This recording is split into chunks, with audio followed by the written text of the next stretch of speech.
জানেন যে গতকাল আমাদেরকে রাষ্ট্রপতি ডেকেছিলেন বিভিন্ন রাজনৈতিক দলকে এবং সেনাপ্রধান এবং তিন বাহিনীর প্রধানরা সেখানে উপস্থিত ছিলেন।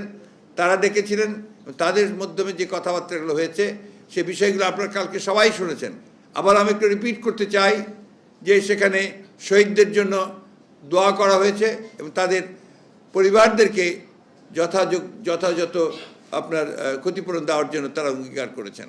রাষ্ট্রপতি অঙ্গীকার করেছেন যে যেহেতু শেখ হাসিনা পদত্যাগ করে পালিয়ে গেছে, সেই কারণে এখন শেখ হাসিনার ক্যাবিনেট পুরোপুরিভাবে আপনার বিলুপ্ত হয়ে গেছে এবং এই সংসদের যেটা একটা দামি সংসদ, যারা বিনা ভোটে নির্বাচিত, তারও কোনো এখন এই মুহূর্তে কোনো কার্যকারিতা নেই।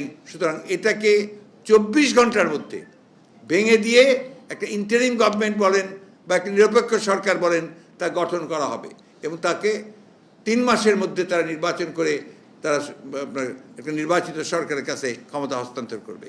এই জিনিসগুলো আমি আবারও জোরের সঙ্গে একটু আপনার দৃঢ়তার সঙ্গে বলতে চাই যে 24 ঘন্টার মধ্যেই এই কাজগুলো সমাধান করতে হবে।